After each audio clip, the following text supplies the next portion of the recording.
My name is Mike Jimenez, and this is the Acquired Taste. Hope everyone's having a fantastic day. It is Tuesday. You know what that means. It is Tuesday with Teague. Carolina Teague of A League of Her Own podcast will be on in about 10 minutes or so. This is going to be a big show because we have a huge rundown. Lots of things to get into today. Again, we are live on Twitter, Facebook, and on YouTube, now available on Spotify. If you subscribe to us on YouTube, you can leave a comment on our chat line and we can read them in real time. You can be part of the show that way. But again, Carolina Teague of A League of Her Own podcast will be on in about 10 minutes or so. Joe Garcia producing today's show. How you doing, Joe? I'm doing good. I'm just texting Carolina right now. Full disclosure, letting her know. Let her know. 10 minutes out, baby. 10 minutes out. Hey, we have a big show. A lot of good news, a lot of bad news, a lot of sad news along the way. LeBron James's son, Bronny James, suffered a scary health scare and is now in the hospital. And I wonder what happens to his basketball future as a result. We now have a highest paid player in the NBA, brand new contract.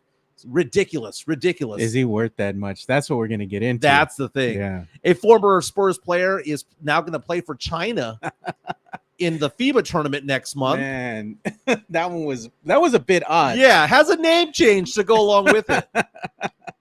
And another former NBA player is going after Victor Wembanyama. Wemby is like a piñata these days for these old-time players. NFL training camp's getting underway. Let's predict what players are going to take a leap and what players might actually take a fall. And a woman faked her own kidnapping. The audacity of her to do so. So much money was raised. So many police officers were searching for her, and she faked it. It was a hoax, which got me thinking. And maybe if you want to be part of this conversation, you can answer this question too.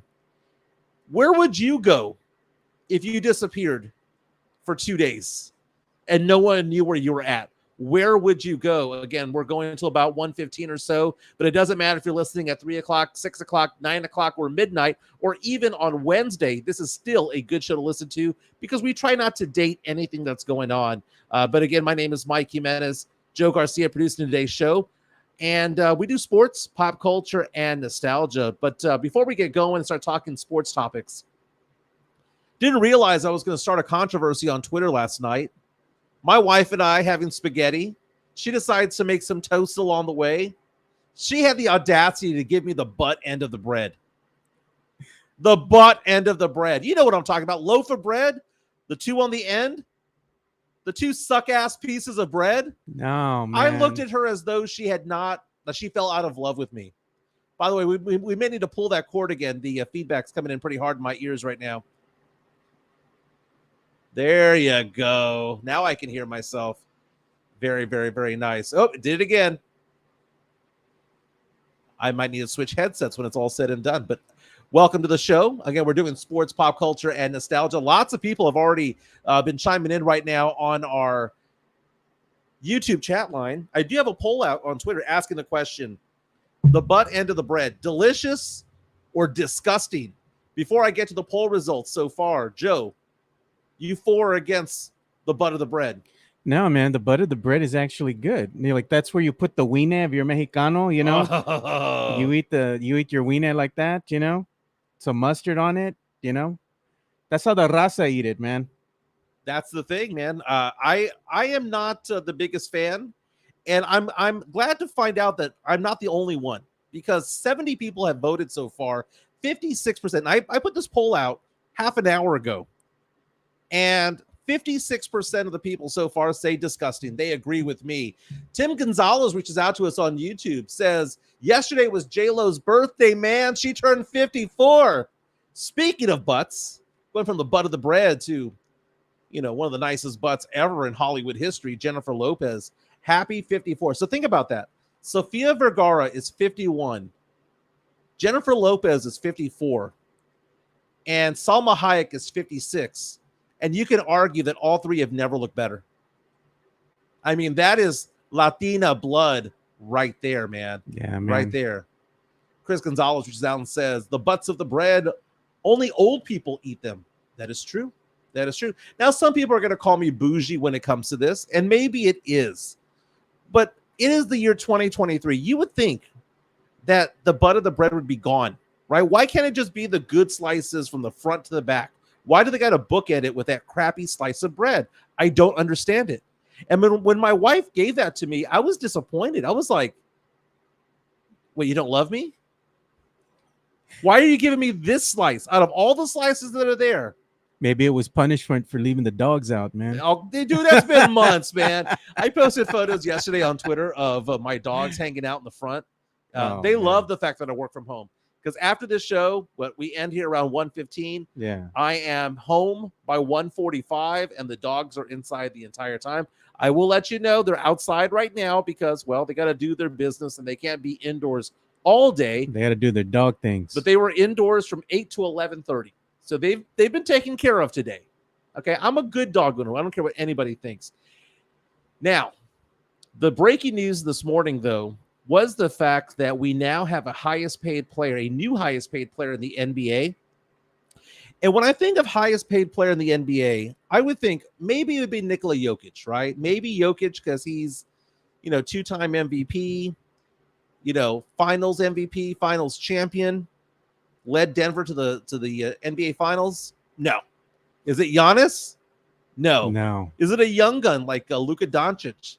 Is it LeBron James? The most points scored in NBA history? No. Today, July 25th, 2023, the highest paid player in the NBA is now officially Jalen Brown of the Boston Celtics.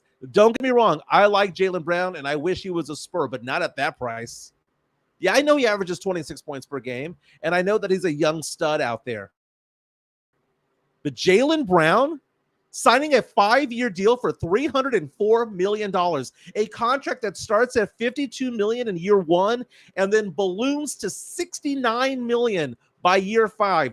Jalen Brown is the highest paid player in the NBA, and I don't get it. He's not even the best player on his own team. That's Tatum. I don't get it, man. Like $304 million. It's a supermax extension per Shams Charania. And the thing is that it's fully guaranteed. And there's the fully guaranteed with a trade kicker, no player option. Dude, I mean, this was somebody who was obviously asking for this extension, right? And he was asking for the potential of a trade. You can argue that Jason Tatum and Jalen Brown don't mix well together. They're both great young players, and they're probably both in the top 20 when it comes to like talent in the NBA. So I'm not saying that Jalen Brown's a scrub. He's actually a very good player. But the idea that he's the highest paid player in the NBA right now is a joke. Just because it's his turn, it's an absolute joke. And they're going to be paying him $69 million 5 years from now. That is ridiculous. David reaching out and saying Wemby will get $500 million. Just wait. Probably will. Probably will, because the max extension 4 years from now, if Wemby actually is the truth, would require the Spurs to pay that much money. And Spurs fans are not used to the team spending that much money for players. I mean, right now, who's the highest paid Spur? Jeez. Is it Keldon? I would think it would be Keldon Johnson. Keldon at $18 million is the highest paid Spur, or $20 million, or whatever he's at. And then his contract kind of tapers off the longer it goes on, in years. In years, I think it was 3 and 4. He kind of like tapers off a little bit. It does taper off. And yeah, I'm looking at it right now. This year, the Spurs' highest paid player is Keldon Johnson. $20 million this year, $18 million next year, and then it drops to 17.5. Doug McDermott is the Spurs' second highest player at 13, followed by Wemby at 12, and then Devontae Graham at 12. But think about that, man. Jalen Brown, supermax extension, 5 years, $304 million, fully guaranteed. Not even the best player on his own team. What's going to happen when it's Tatum's turn? And what we're finding out right now is that players right now, the NBA is becoming this place where 2 or 3 players get paid, and then they try to fill out the roster with a bunch of scrubs. And the Spurs are going to try to go at it a different way with 1 star and a bunch of decent players making 12 to 15 million. That's what's going on.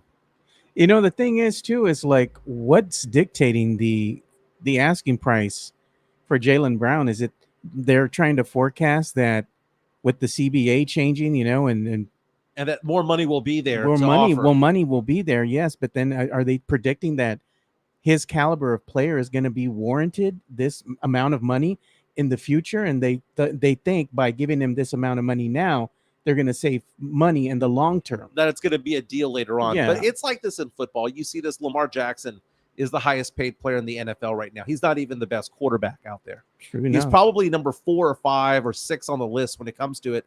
And that's the thing. It's always resetting the market when it's somebody's turn. Yeah. And it's so ridiculous to hear that. But Jalen Brown, who if I had to name the top 10 players in the NBA right now, Jalen Brown would not even be in my top 10. He'd be in my top 20. Are you going to build a team around Jalen Brown? No. Jalen Brown isn't even a foundational player. He's a great number 2 player on a team. If he was to go to the Houston Rockets, he would not take the Rockets to a 50-win team. He is not a foundational player. He's a very good player. He's an all-star. He's a perennial all-star. Yeah. But he's not a superstar. Dude, if he is worth $60 million a year, what is Giannis worth? Well, more importantly, what is Jason Tatum worth? Exactly. Same team. The exact same freaking team. So what's he going to say when his contract is going to be due? Hey, you paid him $304 million, but I'm your franchise superstar. How much are you going to give me? And one of our listeners, who, by the way, you can follow along on YouTube, saying Wemby's going to get $500 million. Dude, if Wemby is a 3 or 4-time All-Star, if Wemby is Rookie of the Year and all of that, damn straight he is. Yeah. That's the max deal. And you can actually spend more to keep your own player. So the Spurs could spend more than what the Lakers can or the Knicks can or whomever, the Heat or whomever. But Jalen Brown, congratulations to you, my man. You hit the lottery, baby. You hit the lottery. Now, you were telling me before I sat down, like literally 15 minutes ago, you were like, hey, did you watch the boxing match? And I was like, no, man. I wasn't up at 4 a.m. like Fernandez was watching boxing. Were you up at 4 a.m. watching this? Or was this just highlights that you saw later on? No, I watched it, man. I watched it. What time did it start? Oh, man, I think it was yesterday.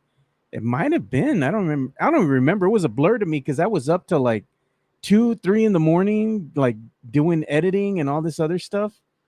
I was up, man. Yeah, so Stephen Fulton got his bell rung. Oh, yeah, by Ione. Ione is now the undisputed bantam heavyweight. Not heavyweight. Well, it's like a featherweight division, basically, but it was a vicious KO, man. I mean, the kid delivered a vicious KO in the 8th round to Fulton. And it was something, man. They called the kid Ione the monster for a reason. Yeah. He is 25-0, 22 of those wins by KO. Man, I thought the referee was going to get knocked out himself because he jumped in the middle like no more. Yeah. Ione going out there and swinging probably about 40 punches in a row. I think Fulton had one punch that he threw just trying to get him off of him. And then the referee stood the way. It was like, no more, man, no mas. Threw the towel in for Fulton. But congratulations. And to those who stayed up late to watch, I like boxing. I like a good boxing match, dude. Boxing is like my thing. I'm not an MMA guy. I just don't get into it. I'll watch the big MMA fights, the pay-per-view ones, but I'm not going to watch just regular plain Jane UCF MMA type stuff. Just not going to do it. But boxing, man, when boxing is good, boxing is really good. Well, the bantamweights and the featherweight divisions, those are really the ones that kind of deliver. When you're looking at that type of boxing that you want, where it's all action-packed and they're just going out and just throwing haymakers, man, landing punches. It's exciting to watch. And these are going to be your lighter weight fighters, not your middleweights, not your super heavyweights. It's, these are the guys that are more mobile out there. So they really put on a show, and it's exciting to watch. And kudos to Top Rank for actually putting that on, because they could have easily said, hey, this is going to be a pay-per-view match. But, hey, they delivered a great one. Now, Carolina Teague will join us in a few minutes or so. Wants you to send her the link by email, saying that Twitter's have given her some issues. So Elon Musk is apparently preventing her from jumping on board. But we were talking about boxing and that fight last night. Dude, I remember the days of Mickey Ward. The Fighters, one of my favorite movies with Mark Wahlberg and Christian Bale. I love that movie so much. I watch that movie probably once every 2 months or so, easily. Amy Adams is also in that movie. Great movie. But there's something about that level there. Don't get me wrong, I like watching the heavyweights, but I like the fighters between 135 and 175. Talking about back in the day of Sugar Ray Leonard and Thomas Hitman Hearns and Marvelous Marvin Hagler, going up to when we would watch San Antonio's Jesse James Leija, Oscar De La Hoya. Those were the great ones, man. Jonathan C. saying Ward versus Gotti, great fights. Yeah. Man, that was 3 of them. And every once in a while, I'll go on YouTube and I'll call up those fights. And it's just so wonderful to watch, dude. So wonderful to watch. That was the golden era of boxing, man. Yeah, and then you go on to the Manny Pacquiao's of the world. Floyd Mayweather Jr. was trash. I couldn't stand watching any fight that he did. Floyd Mayweather cost me so much money. Not because I bet against him. It's because I would buy these pay-per-view fights, or I would go and pay entry fee to some bar like Nice Rack over there on I-10 and Wurzbach or whatever. I'd go over there to go watch a fight, and it'd be over like super fast because he cheated. Remember that one time he pretended to touch gloves with the guy, and then he knocked that guy out? Yeah, well, Floyd wasn't really known for his knockout power. The thing is that, most of his fights would kind of go the distance, but the thing with Floyd is you had to catch him first. Yeah. So that's all it was. All he did was run the entire running after him. Yeah, running after him. just running after him. It was awful. It was bad times. Hey, but do you know who's a heavyweight when it comes to concrete? That would be MCS General Contracting. We're going to put their number up right now, 210-774-9155. Again, that's 210-774-9155. MCS General Contracting. More than 30 years of experience in concrete placement. And Chris Leija, our guy, our friend of the show, is a big part of this organization here. It's a family-run operation, honest pricing, high-quality work. They do house foundations, driveways, concrete patio decks, patio extensions. If you're in a business, the parking lots, the foundations, the slabs, all of that stuff, you can turn to MCS General Contracting for your needs at 210-774-9155. Our good friend JJ Guarena was talking to us the other day saying, if you are building a business and you're trying to lay things out, the parking lot might very well be the most important thing that you do, because it kind of dictates the flow of traffic going in and out of your business. And again, MCS General Contracting can make this happen for you. Established in 2010. They do a fantastic job. 210-774-9155. Thank you again to Chris Leija, who's a big part of this show because he comments a lot on what we do. Big supporter of the Acquired Taste Network and MCS General Contracting. Thank you so much for being a sponsor of the Acquired Taste. Carolina Teague is with us right now. It is Tuesday. Tuesdays with Teague from A League of Her Own podcast. CT wearing pink like Barbie. What's going on, CT? Mad at Twitter because I got locked out. Screw Elon. They shadow banned her? No, I wasn't shadow banned. I'm not as bad as Jimenez is, but I definitely got locked out. I was trying to log into the podcast, couldn't remember my password, and then they suspicious activity me, and then I put in my information, and then they said it'll take a few days for them to get back to me. I was like, a few days? I don't have time for a few days. But then luckily I was still logged into my phone app, and then I realized, oh my God, I could join. So then then Joe sent me the link, and we figured it all out. But here I can still speak. But from my desktop, I am banned currently. Yeah, so definitely. Oh man.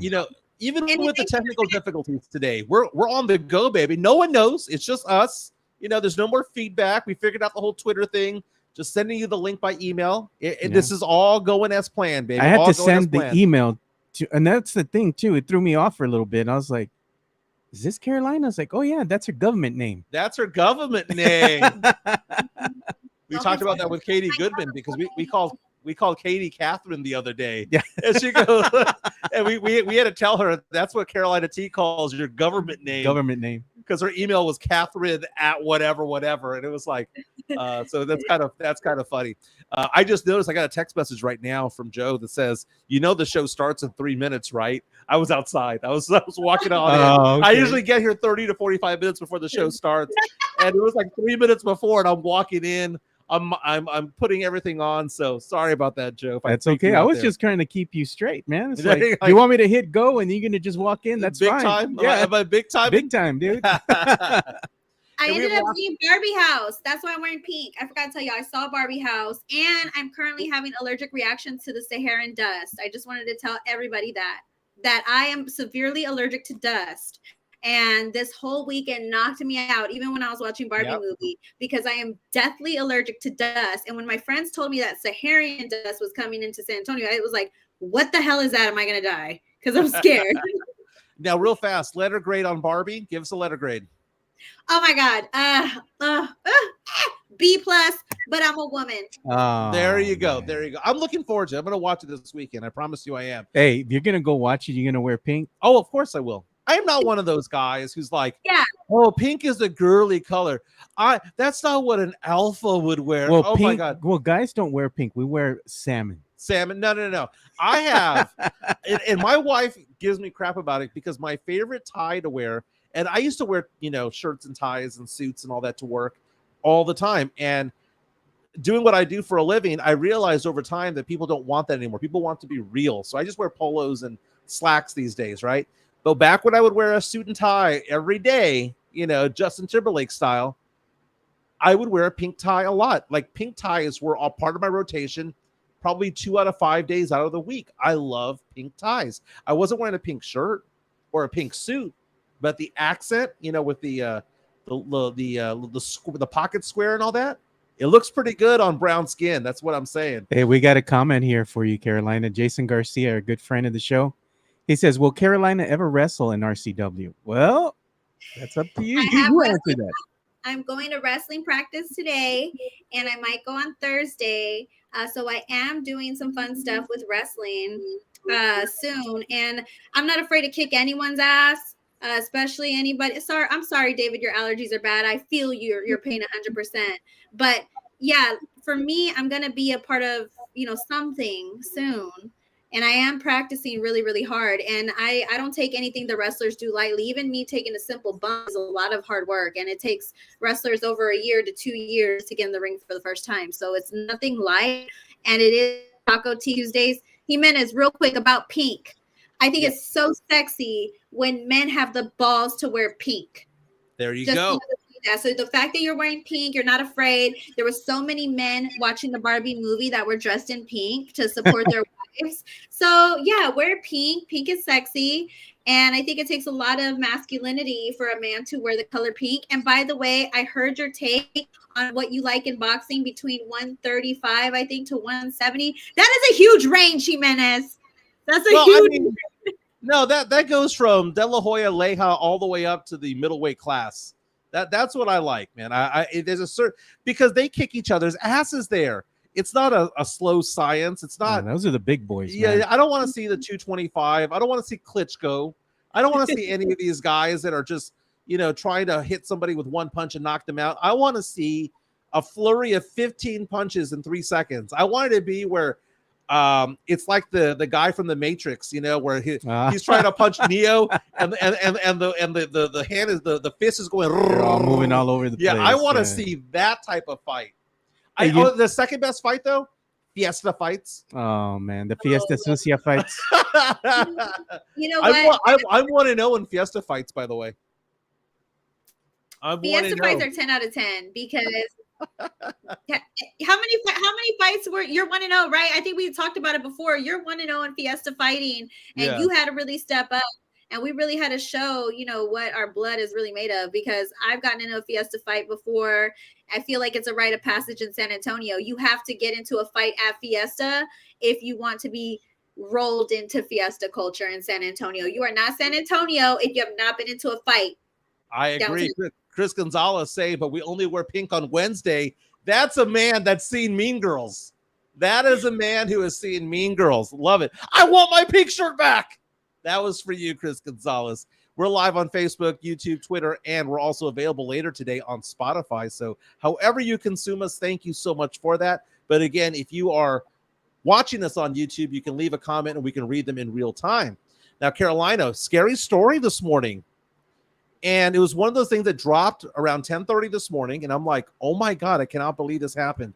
LeBron James's son, Bronny James, who is supposed to be a first-round draft pick in the upcoming draft next year, suffered cardiac arrest and was rushed to the hospital. He rushed to the hospital. Apparently, he's in stable condition. He'll survive all this. My goodness, man. Just hearing the phrase cardiac arrest again happened to DeMar Hamlin on Monday Night Football last year. Your thoughts on this happening to Bronny James and LeBron James's family? I mean, honestly, it's really heartbreaking. It's every parent's worst nightmare. I mean, screw the fact that Bronny and LeBron want to play on the same team. When these events occur, everything just goes out the window and you just want your son to be okay. So right now, my prayers and thoughts are with Bronny James, the James family, everybody who loves him and is surrounding him, just making sure he's okay. It's a little bit strange that a young teenager would have to go through something like this at such a young age. And I know people are going to be speculating as to what happened, but as of right now, I think all that matters is that Bronny is going to be okay. Crazy things like this happen from time to time. I mean, I, as a high school basketball official, have seen incidents happen where people have heart conditions on the basketball court, and I've been a witness to that in the past. Bronny James, according to CBS Sports' most recent mock draft for 2024, is supposed to go right around number 13.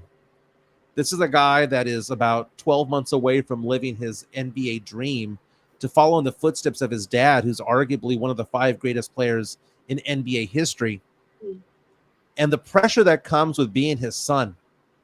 And he's 18 years old, has never played a game in college, playing for USC, same city as his dad plays the NBA, right? LA. But the thing is to hear him go down like that. And I don't know what we're going to see in that, or whether or not anybody's even interested in that, because I'm sure there's video of things, this, that, and the other going on. It is a private institution there at USC, though. But I just feel so bad for him, because what I would hate is for us to find out weeks from now that he can't play ever again. And sometimes you see the NFL combine where there's 1 or 2 players. It seems like every year or every other year that get told, hey, you have a heart condition that you're not aware of. You shouldn't be playing in the NFL. And they up and end their dreams right on the spot. I would hate for that to happen to Bronny James, but just let you know, one of the first to tweet out to him was DeMar Hamlin of the Buffalo Bills. DeMar Hamlin, who literally died or had flatlined on the football field on Monday Night Football while we were all watching, was brought back with a defibrillator and is coming back to the NFL. He tweeted out there, quote, prayers to Bronny and the James family as well. Here for you guys, just like you've been for me my entire process. And it's sad. And this might actually affect his draft stock if he does come back. Because, I mean, wouldn't you be suspect of or hesitant about drafting somebody who has a heart condition? He might go from a top 15 pick to a player that's a second rounder to maybe one that is never picked at all if he is allowed to return to the court. Yeah, and you know what?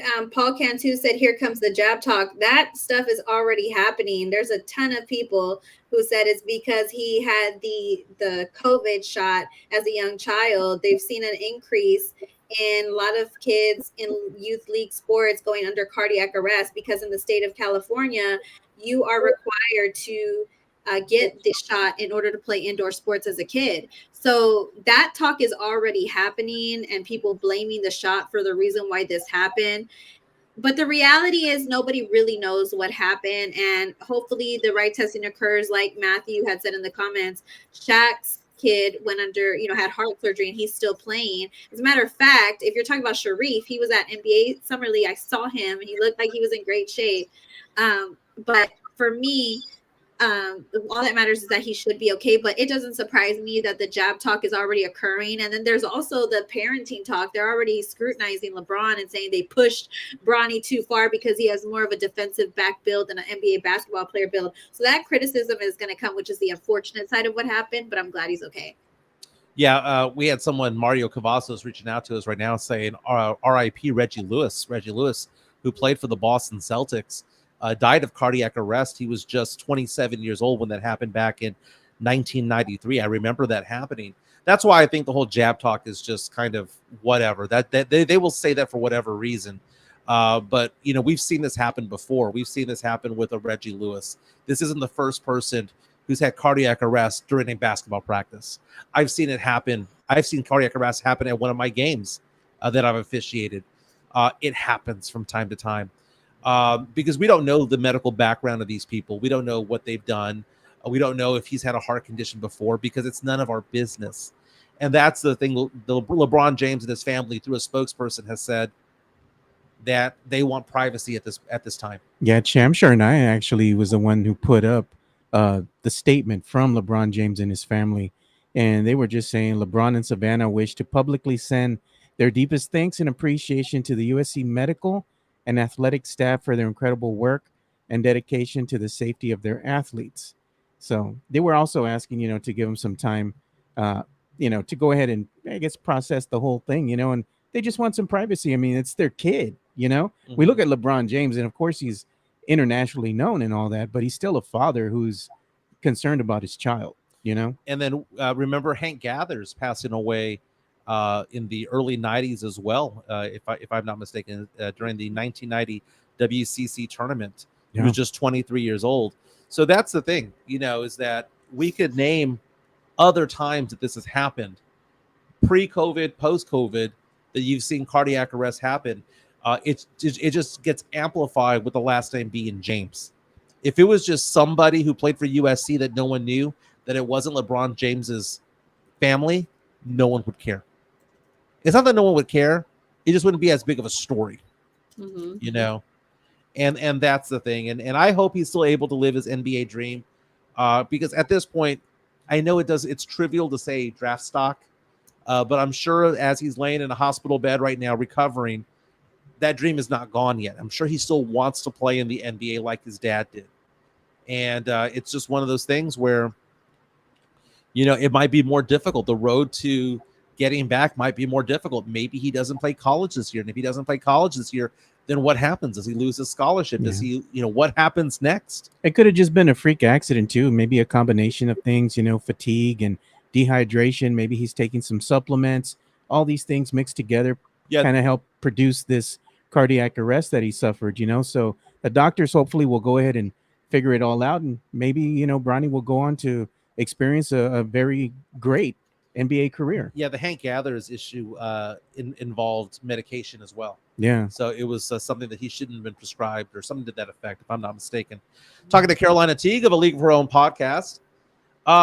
Don't forget, by the way, not only to subscribe to Carolina Teague and her podcast, because I watch it. She goes on weekly with her show. And I've been on the show one time, so thank you for having me on there. But I want to remind people to subscribe to Jeff Garcia from Locked On Spurs and Ken's Five. I subscribe on Spotify. I subscribe on YouTube as well because he also has a YouTube channel. Dude, Locked On Spurs, you can now see his face. You can see Moneybags. You can see his face while he's doing the Locked On Spurs podcast. It was always just an audio thing, but now there's a video file that goes along with it. We can always show his face here too. There you go. Moneybags, my man. I love you some Jeff Garcia. He's a good guy. He's a very good reporter for Ken's Five. He has a couple of stories we need to talk about real fast. In the past 12 hours, he's reported several stories, but one of them, which I believe was from last night, was the fact that a former Spur, Kyle Anderson, slow-mo, is going to play for China in the FIBA World Cup Championships this summer. And apparently, do you have the sound, by the way, of him? Yeah, Can you find it real fast? Let me introduce this real fast. He now has Chinese citizenship as of yesterday, and it sounds like he has a name change, though I don't know if this is going to be in the NBA as well. But here is the artist formerly known as Kyle Anderson. Yeah, let's get this going. Hello, fans in China. This is Li Kaya. I'm so happy to announce that I will be representing China in the World Cup. Really proud and honored to wear the Team China jersey. Make sure to follow my Weibo account. I will check and update my Weibo often. Thank you, everyone. Now, okay. So he refers to himself as both, as Lee Cowell. He refers to himself as Kyle Anderson. And it got me thinking, not to get all political, okay, because we went too far off the deep end last week, but not to get political, but asking the question about American-born players who are playing for other countries. The reason why Kyle Anderson was able to play for China was because his maternal great-grandfather was Chinese, which my math says that makes him like 1/16th or something to that effect, 1/32nd Chinese. But he was able to do that. And then we saw years ago, Becky Hammond played for Russia. So that being said, Carolina, are you okay with these American-born players not representing the red, white, and blue? Yeah, do what you got to do. Get the bag, get the money, honey. And I think what he probably was asking was, where's the cash at? Because according to news sources, Kyle Anderson found out there was a peep of Chinese ancestry. And for the FIBA World Cup, normally in Chinese basketball rules, you cannot have dual citizenship. You have to denounce your American citizenship. And they don't have any information on whether that happened, but I'm all for it. If that's where the money's at, by all means, go to China.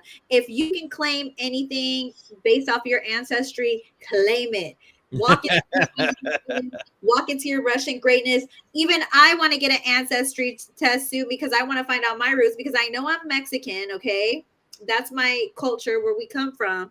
But I want to know where my roots are. I heard rumors that there's some Irish in me. I heard there's some rumors that there's Spanish in me. Where am I from? I want to know. And as soon as I find out, you better believe I'll be like, well, I got like 5% Irish in me. You know what's funny? You're saying that, Carolina, and the thing that I'm going to wind up doing this summer is me, my wife, and my sister-in-law are all going to get the 23andMe done. Yeah. Because my sister-in-law and my wife they look different than everybody else in their family. So they're like, we want to find out if we're truly related to our siblings or not. I said, y'all are just starting some family drama out of nowhere, kind of like the Kardashian thing. I'm just like, y'all are crazy. But either way, I tell her, we're about to find out. We about to find out. Our good friend Mike Taylor told us on the show a couple weeks ago that he has a higher percentage than normal of Neanderthal. Yeah, because he said he had the pointy teeth, Yeah, like I feel like, where am I from? Because like people have told me I look Greek before. People have told me I look Italian. People have told me I look Spanish. So I just want to know where are people from. That's what girl, I want. You Mexican, girl. You Mexican. Just She call like it what it is. She I likes her want to bean be and cheese, exotic man. so bad.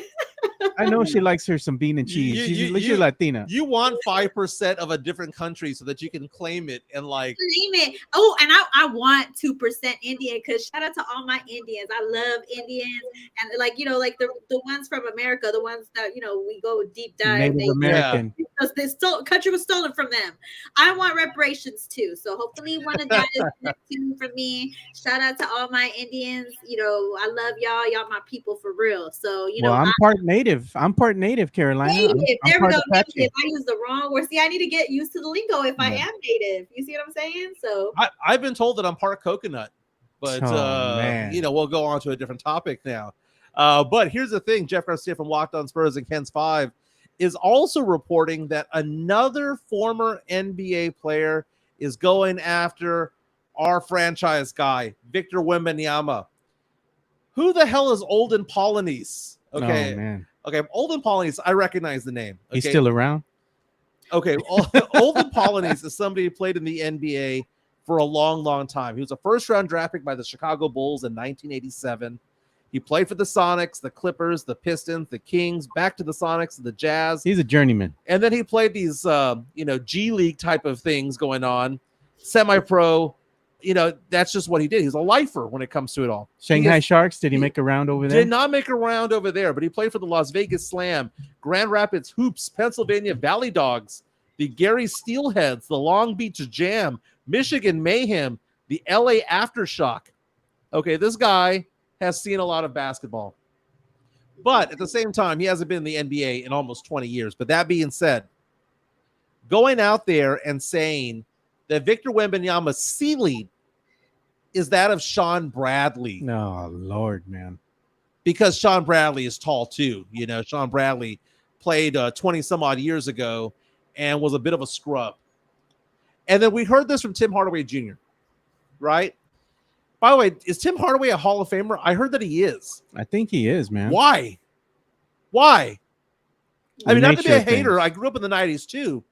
But when I think of greatest deal, maybe that's why. It's this though. It's the Basketball Hall of Fame is different.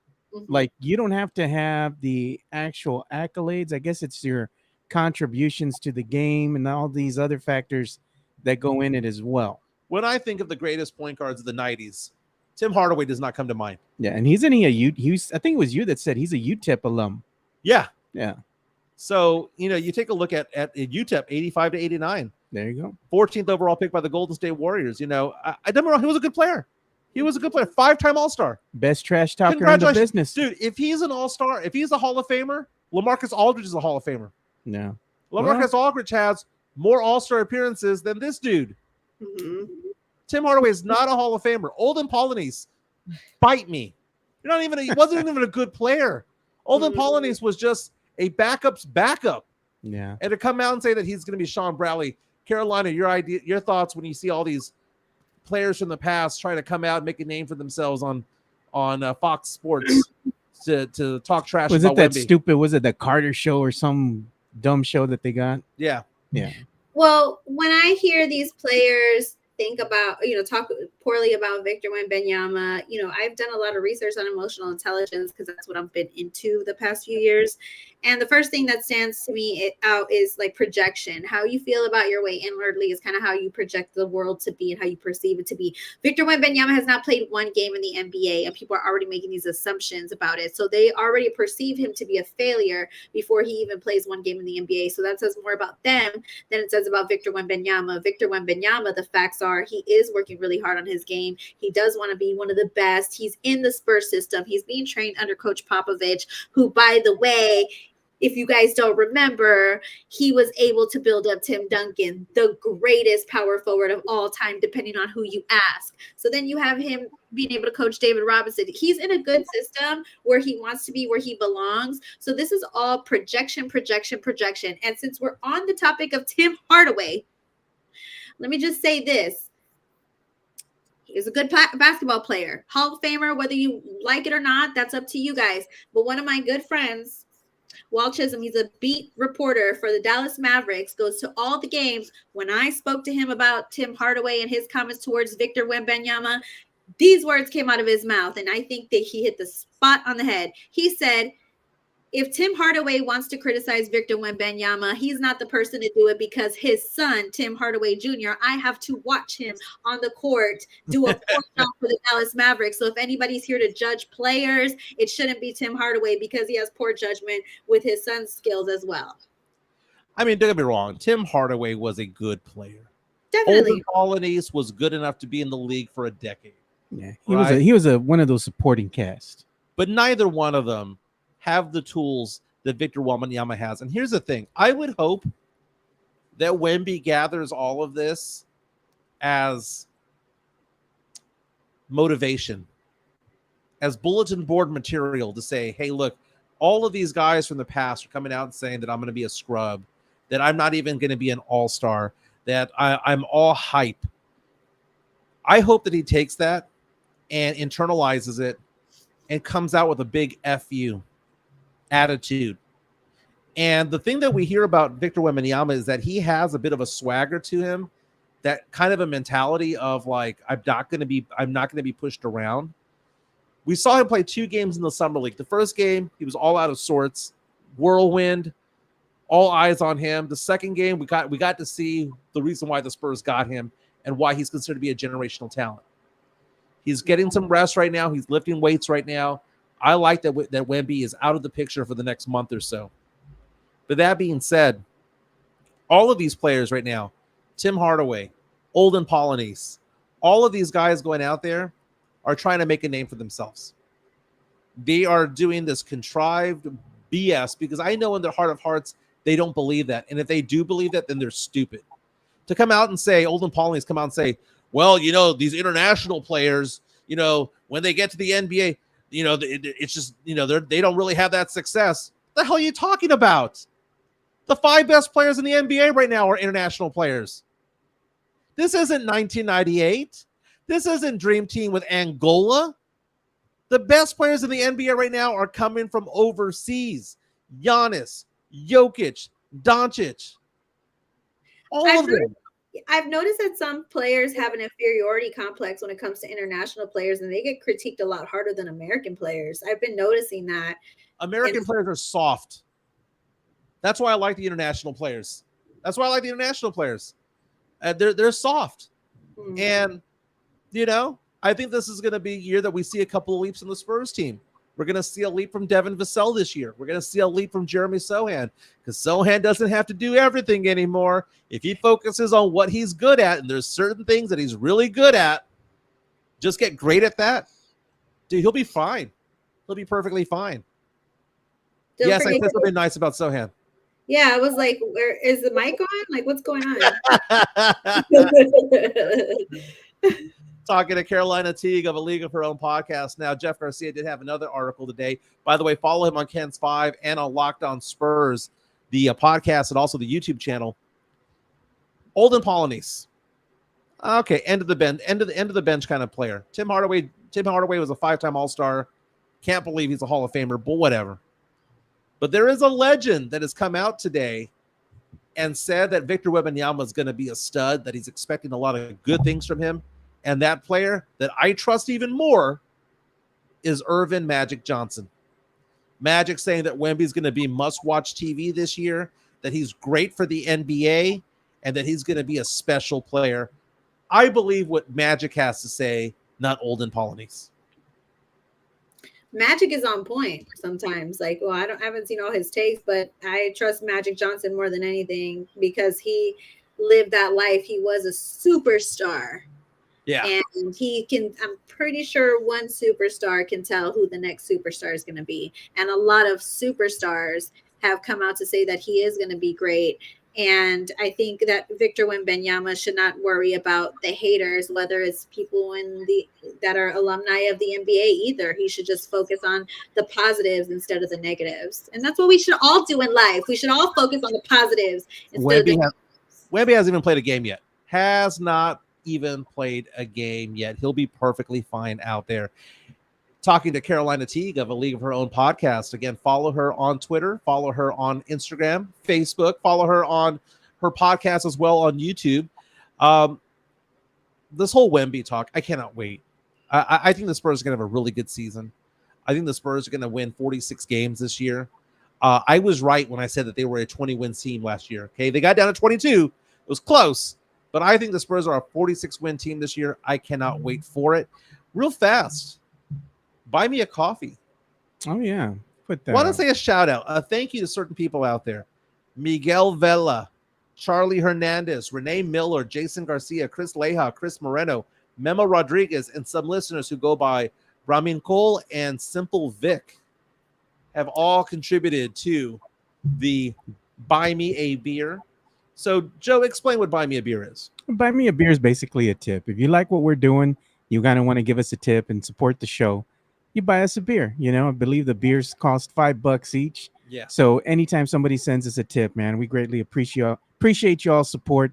And like you all even came together to go ahead and help us help Katie Goodman. You know, so our fans here are a great group of people, and really we appreciate the comments, the support, and everything else you all do for us. Our listeners also, I mean, they rallied together. You mentioned the whole thing for Katie Goodman.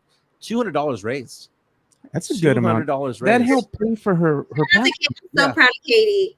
I'm so proud of Katie she's going to be crushing it at the World Cup, and I cannot wait. The Women's World Cup. And I actually talked to Katie in January, and I had a pep talk with her, and I was like, I can see you covering the World Cup. Like, you do this. Like, I remember thinking that. I told her, and for her to be doing it less than 6 months later, I'm like, dude, I felt it. Like, I told her, I sent her a text before she went on her flight, and I was like, I felt you could cover the World Cup. So the fact that, she's doing it now, I'm so proud of her, and that you guys came together to help her out with her expenses. That was awesome. I have conversations with her on air and off air, and I tell her both the same thing, on air and off air. She's a star. She's an absolute star, and she just needed the opportunity. And now she's going to be rubbing shoulders with those people from Fox Sports. If you follow Katie Goodman on Instagram or on Twitter, you see that she's already posting photos of her in Australia already. It's a great experience for her. She's not going to be in front of the camera, but she's rubbing shoulders with people who know people who know people. And that is the thing. This is her opportunity. And the listeners of the Acquired Taste are being a part of this because, again, we rallied together to raise $200 for her to get her passport because she was told this at the last minute. And she was stressing out about it. She was like, that's a lot of money. I don't want her to miss out on an opportunity because she can't afford it. You know what I'm saying? Katie Goodman is a very, very good reporter. She does a very good job. She's big for the soccer community here, but she's going places. Absolutely. But again, thank you for those who are buying us a coffee on buymeacoffee.com. Again, the Acquired Taste. You can send us a tip if you'd like. We would be happy to send you a thank you. Also, a big thank you to Cynthia J. Sanchez. She is of J. Parr Real Estate. She is the realtor for the Acquired Taste Network. There's her number, 210-273-0748. Cynthia J. Sanchez is my personal realtor. She found me my home. And one of the things that I thought was funny, not so much funny, I found it to be interesting, was the fact that you can go to realtor.com and you can leave a review of the realtor that you worked with. Okay, no different than a restaurant, no different than an Uber driver, right? You can leave a review. And there were 2 reviews that she got this past week for houses that she sold in the past month. Both of them were 5 stars across the board. One, I'm going to read you one of them right now. It says, quote, I was referred to Cynthia by a friend, and she was wonderful from the start to finish. Throughout the process, she has been patient, understanding, and attentive to what I was looking for. Cynthia is very knowledgeable and provides a lot of insight when viewing a property. Her communication is quick, is great, and she's quick to respond. I would definitely recommend Cynthia J. Sanchez and work with her again without hesitation. Cynthia J. Sanchez, real estate agent, 210-273-0748. If you're buying a house, selling a house, you're looking for that rental, if you're looking for that type of Airbnb type of investment, you can go to Cynthia J. Sanchez, 210-273-0748. With Carolina Teague of A League of Her Own podcast. When's your next show? Tomorrow. Hey, Carolina, when's your next show? Tomorrow. Can you hear me? Tomorrow. Okay, there you go. Oh, sorry, you kind of froze there for a minute there. I can hear you now. Yeah, you froze there for a second. No big deal.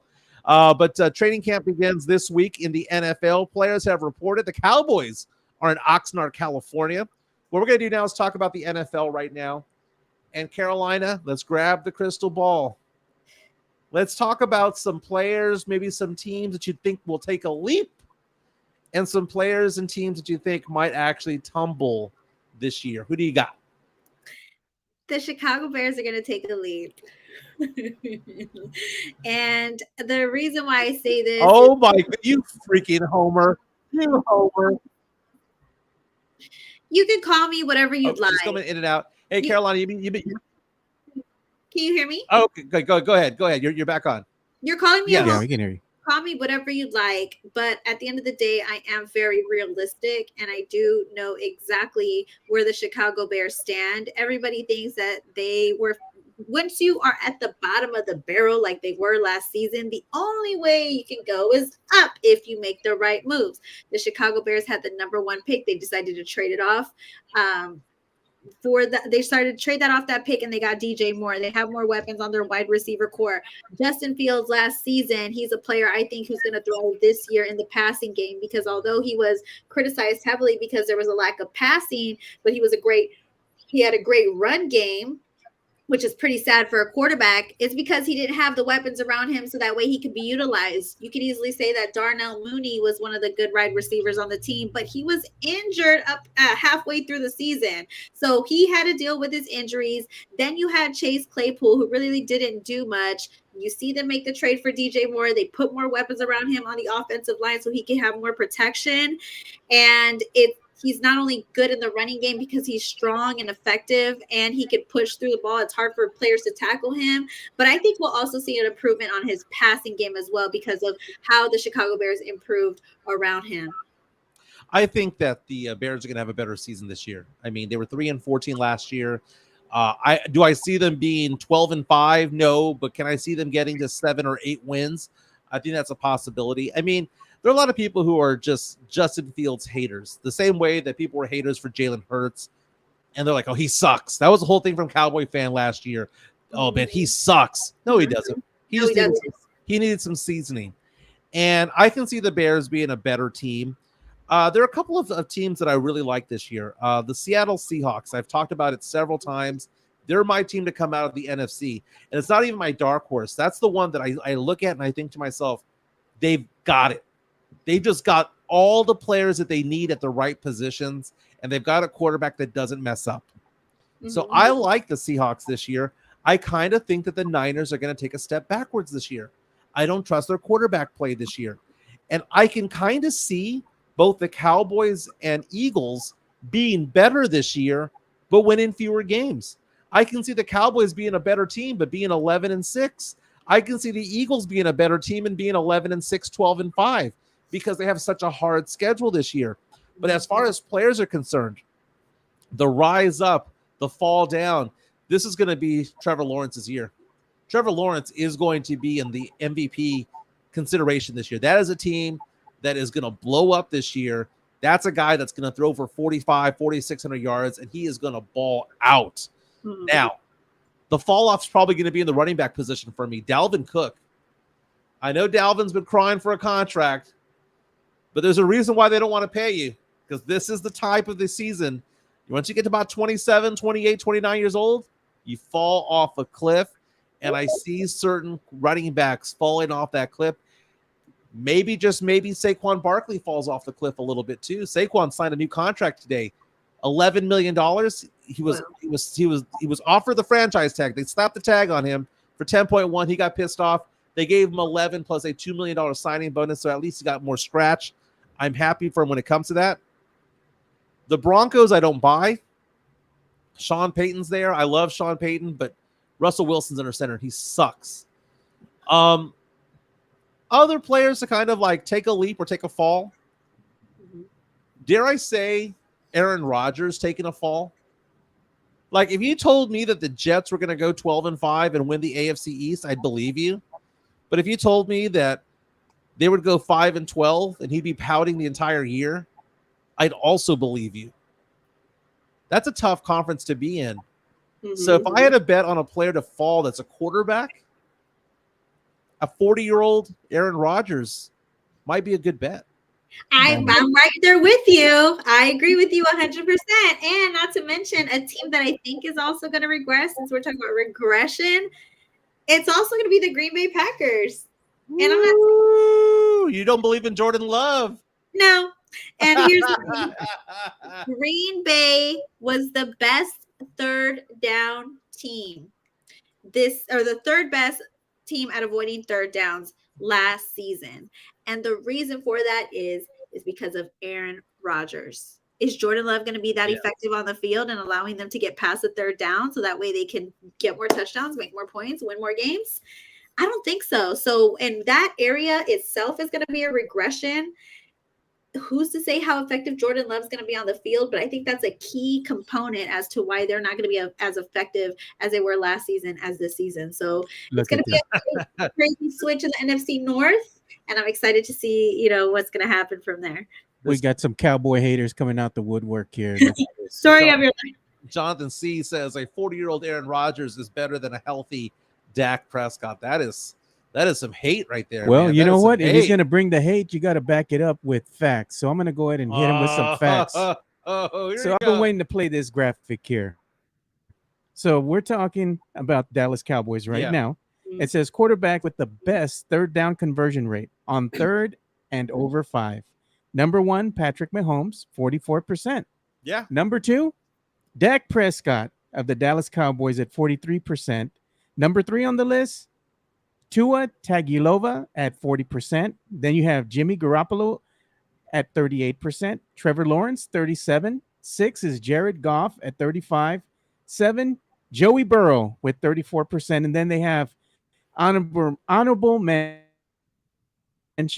Josh Allen at 31%. Jalen Hurts, 31%. Derek Carr at 31%. Yeah, I'm going to say this about that stat, though. Can they take out the junk points and the junk drives? That's the thing. Like, there's so many games where Dak Prescott throws for like 100 yards the first 3 quarters, but gets 200 yards in the fourth quarter because they're down 17 and the other team is playing prevent defense. I mean, some of these stats are hollow. They really are. And Dak Prescott is a good NFL quarterback. No, he's not a great one. He's not great. He's not bad. He's slightly above average. He's probably the 9th or 10th best quarterback in the league. He is who he is. He's not going to get any better. The dude's 30 years old. He led the league in interceptions last year. It just is what it is when it comes to Dak Prescott. And we're now to believe that Mike McCarthy calling the plays is going to make things better when, by the way, their schedule is significantly harder than what it was last year. Don't buy it. This team might be 10-7, be better, but 10-7 when it's all said and done. I don't know, man. This is going to be a weird season, but I'm looking forward to it, man. I'm looking forward to it a lot. With Carolina Teague from A League of Her Own podcast, I bet you she likes to karaoke.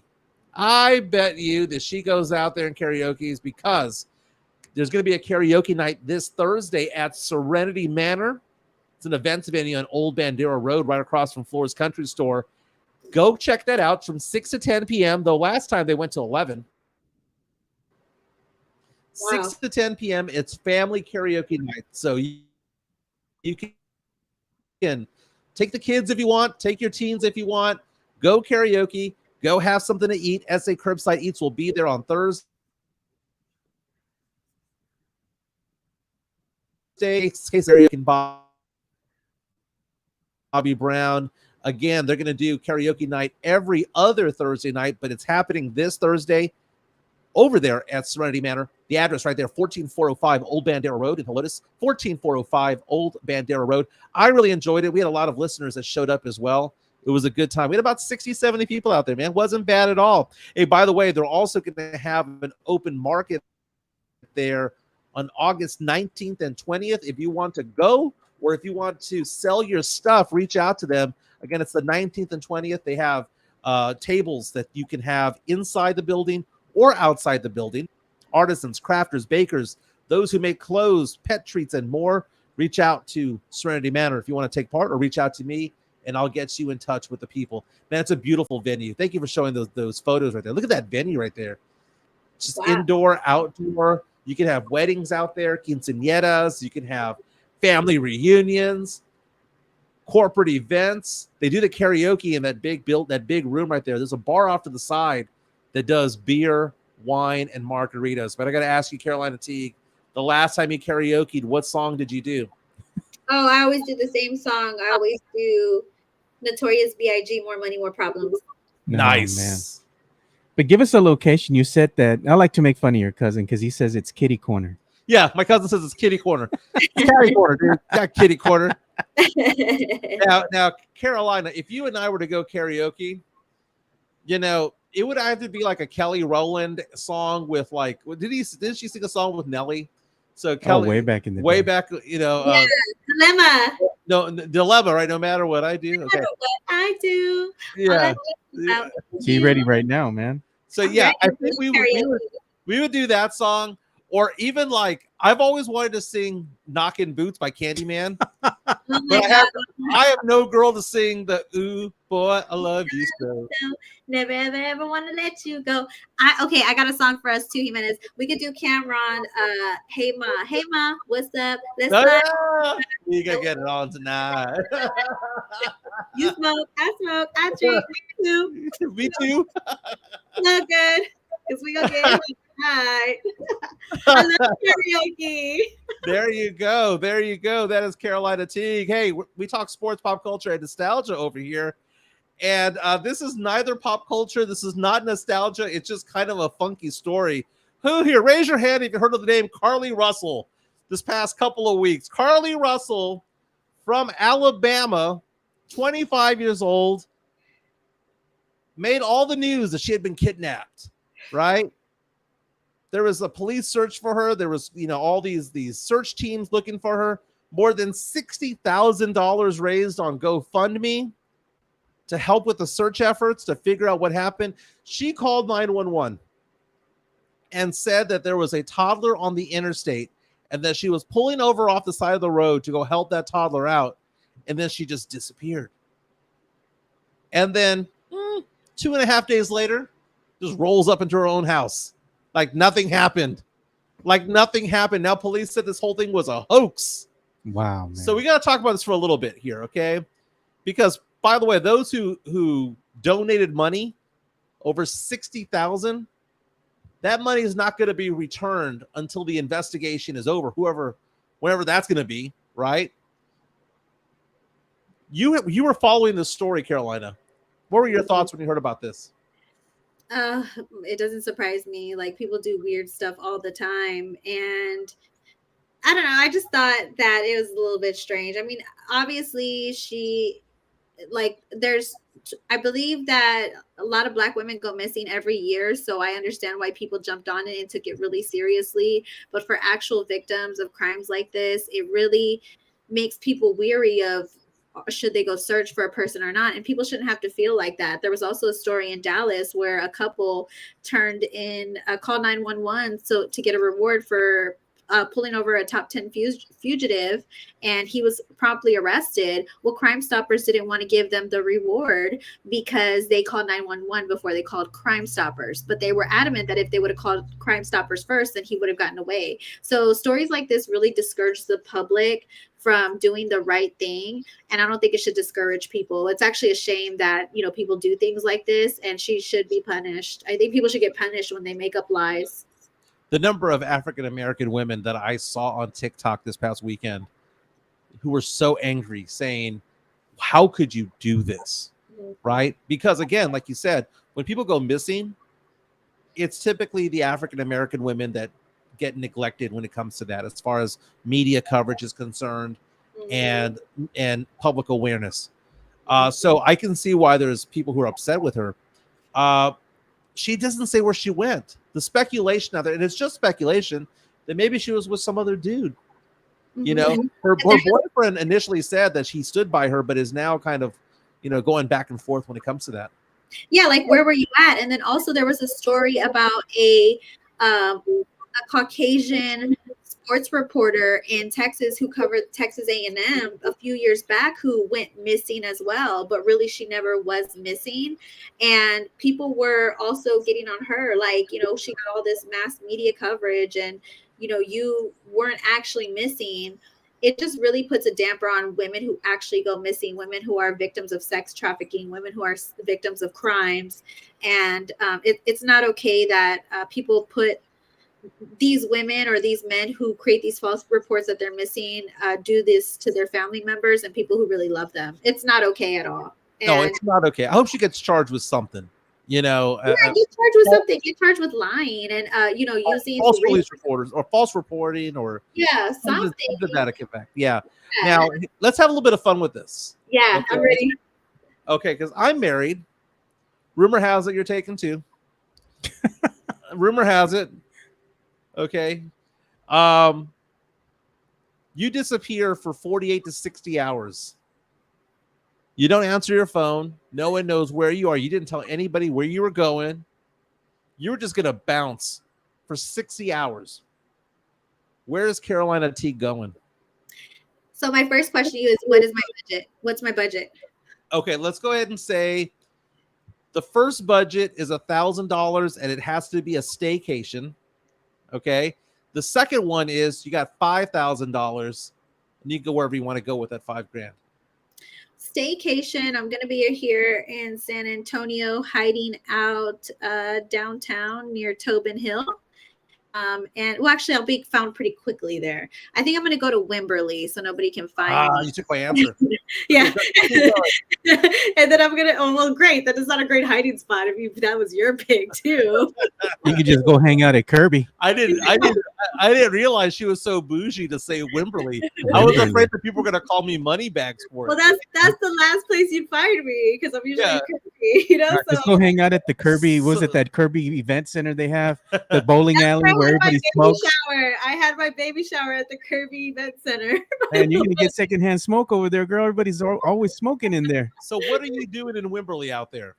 I'm gonna go, just stay in a little cabin and eat breakfast and do a little spa thing for myself. Just spa myself out and just relax and unplug and just be away from everything and everybody. And then I'll just pop back up refreshed 60 hours later. That's what I would do too. My wife and I have gone to Wimberley to have the cottages over there. God, it's expensive, but we'll do it for a couple of days out there because, a nice hotel's right around the same price, but you're secluded. We like going when it's like 30 degrees outside and then we get in the hot tub outside. So it's like hot, but it's also cold at the same time. It's a great time. My wife and I go there all the time because we go during her birthday in December. And that's the thing. It's just kind of chilly when we're out there. Now, if I had a $5,000 budget when it came to all this, you'd probably find me slumped over someplace in Vegas. I would be at some casino. I'd be at Planet Hollywood in Vegas with the Venetian. 5,000 might not get me far though. But I'd be there. I'd be in Mexico, man. You can live like a king over there for that much. I would, but it's not. I mean, you can go to Vegas on a 2-hour flight. I thought about Vegas because I love Vegas so much, but it is pricey. And 5,000 isn't too much if you're trying to ball out. I'd fly to, I don't know, I would say probably somewhere, I would say like Thailand. If I had, give me a little bit more than 60 hours, I would fly to Thailand and I would get one. This is viral on TikTok. You guys need to go look it up. It's these Chinese spa head scalp massages. They spend like 80 minutes rubbing your scalp and massaging you and washing your hair, and then they blow dry. It just looks so relaxing. I would go do that, and it's only $8 in Thailand. And then I would also splurge on massages and be in some cool Airbnb, and then I come back home and then pretend like nothing happened. Basically, I'm gonna relax the whole time. But man, you go to Thailand, you might not come back for real, man. My wife and I went to Dallas one day. It was just like we had no plans. We just went out there. She's gone to a place called King Spa with her friends. Apparently, it's this massive spa complex over there where they have pools and these streams like indoors and all that. So she's done that before. But one time she and I went to Dallas and we're just enjoying the day over there, and we decided to get massages. So she goes, let's do a massage. We had nothing planned. We have no idea where we're at. We're downtown. We go to this one place where they take us in this one building, and it was sketch, man. It was a sketchy building, and it was a massage parlor in there. And I was thinking to myself, I hope it's not one of the bad ones, right? That's all I need. But at least my wife is with me, right? We get a couples massage. This lady jumps on top of me. I'm on my stomach, and she's grabbing this pole that's horizontal on the ceiling, and she's walking up and down my back with this thing on, and she's like jumping back and forth on me. And my wife was laying down right next to me watching, laughing her ass off at what she was seeing. She goes, "You look so scared." And I'm like, I don't know what the hell she's doing. She's doing Cirque du Soleil up in the air. And but no, that was my my massage experience over there in Dallas. But I'm that whole Carly Russell thing. Ugh. Hey, one last thing, by the way. Ooh,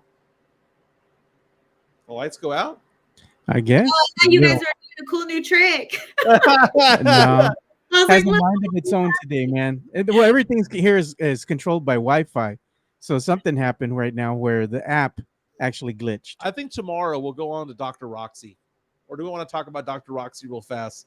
Oh my God. If you haven't followed that story, Dr. Roxy in Ohio lost her medical license. She's a plastic surgeon over there, 800,000 TikTok followers. And she was doing surgeries while on TikTok Live, and 3 of them were botched. No. Yeah, I saw that on TikTok too. See, we need to get off TikTok. That's what all this time. We need to get off TikTok. I saw that Dr. Roxy thing, and one of the ladies, she made a decision to get life-altering plastic surgery, all because she saw her viral TikToks and she thought she was a cool doctor. Well, now her boobie right here is a huge hole for the rest of her life, and other plastic surgeons say they cannot fix it. So she's botched for life. And that is why she got her license removed, because of that botched lady who didn't do her due diligence and didn't do her homework. And now she has to live with a circle under her titty for the rest of her life. And it was crazy because she was talking to the camera when she did that incision. That is Carolina Teague of A League of Her Own podcast. You have your show tomorrow. What time is it tomorrow? So my podcast usually comes on around 7 o'clock. You can find me on Twitter. You can find me on YouTube. We're trying to make the transition to YouTube so we can get to the 500 subscribers like you guys. And I'm almost at that mark, so I'm really excited. We're about at 315, I think, which is great because we had 200 less than about 2 weeks ago. So we're doing really good on that. And we're not a daily podcast like you guys, but we are a weekly podcast, and we do want to continue to, do stuff. And then my interview with Pitbull Cruz, I wasn't able to edit it because I was sick with the Saharan dust, but I am coming back with my Pitbull Cruz interview. He's going to be on the co-main event this Saturday with Spence and Crawford through Showtime. So my interview with him is going to come out. I'm really excited to do that. So I love Pitbull Cruz, one of my favorite fighters right now. And in boxing, he's one of the only few handful of people that Tank said he would rematch if he could. So those are that's coming out. I'm really excited. Follow me on my podcast. And don't forget, I also have Buy Me a Pizza. So if y'all want me to get fat, buy me a pizza, buy me a slice of pizza, buymeacoffee.com/Carolina Teague. Yeah, I'll buy you a big old slice of that Big Lou's pizza, the one that's like the size of the plate. There you go. That is Carolina Teague, my girl, CT in the house. Have a great day. She has some very good karaoke choices that we need to. Yeah, she did. We need to follow up on. I'm the queen of karaoke. I need to go out to that event center. I'm telling you right now, I know how to shut it down. Every time I'm in karaoke, it's a wrap. So I'll see y'all later. Yeah, someone just recommended that we sing "My Boo." By the way, that was a song that they recommended. Let's do it. I'm down for whatever. If you buy me a coffee, I'll sing you "My Boo" all day long. You gonna be my boo if you buy me a coffee, straight up. That is Bye, Carolina Teague. Ben, I see that comment from Locked On Spurs, Jeff Garcia, Ken's 5. I don't wear a top hat, fellas. Look at that. No, come on. Come on, man. A little bit of a monocle, though, man. You know what? Just because you said that? Yeah, you do. There it is, man. There it is. Quit lying, man. Don't forget to subscribe to our guy, Jeff Garcia from Locked On Spurs, Ken's 5. Lots of content. Lots of people going after Victor Wembanyama we discussed in our show. But, again, you can also subscribe to him on YouTube. Subscribe to him on Twitter as well and on Spotify. And by the way, like and subscribe us, by the way. I'm looking at the numbers right now. We have over 500 subscribers in 5 weeks. 500 subscribers, 541 to be exact. 2,221 viewing hours. Once we get to 3,000, we can start to monetize this thing on YouTube. So thank you to everyone who watches, especially if you watch over long periods of time. You can also subscribe to us on Spotify as well. Just look up The Acquired Taste, and you'll find our MJ logo right there. Again, buy us a beer if you like. The QR code is up. It's just tipping me and Joe. Just tipping me and Joe, saying you like what we do. You want to keep us going. It's kind of your way of sponsoring us without sponsoring us. Yeah. Again, support us by doing buymeacoffee.com/acquired taste. Carolina Teague did a fantastic job. That's what we do Tuesdays with Teague. Yeah, and let's give a quick shout out to Frank, friend of the show here. Yeah. He was saying that his good friend just passed away days ago while he was going for his usual run at 9 a.m. He collapsed. He said last week we were hooping, talking, hanging at Harlandale Alumni Basketball Tournament. He says a week later, this happened, man. So sorry, man, for your loss. My condolences, Frank. And I know a lot of people on the thread were also sending condolences to you as well. That's a scary thing, man. It's a scary thing. I found out yesterday that a colleague of mine that I had been working with a couple of years ago had passed away. I was going to go visit him. I was like, you know what? I haven't seen this guy in a long time. And I dropped by his office and he wasn't there. The reason why he wasn't there was because he had passed away and I had no idea. He had passed away a while back. But it's a very, very scary thing. You never know when you're going to see somebody for the last time. Lots of people saying that TikTok is an addiction. It is an addiction. Silent saying that he got off a long time ago. I like TikTok. I really do. But I tend to do history, comedy, sports. I gotta admit it, the occasional hottie. That's my TikTok is what it is. But this has been a fun show. We'll be back tomorrow. Thank you again for supporting us, and thank you again to our new sponsors for the Fantasy Gods, talking about Matt Pecker Brewery. You know, we've got Mudslingers and Bear County Social all coming on board for that as well. In talks to begin another podcast, a third one as well. So Lots going on here with the Acquired Taste Network. That is Joe Garcia. My name is Mike Jimenez. Hope everyone has a fantastic day, a fantastic evening. Don't forget to like, subscribe, and please share what we do. Y'all take care.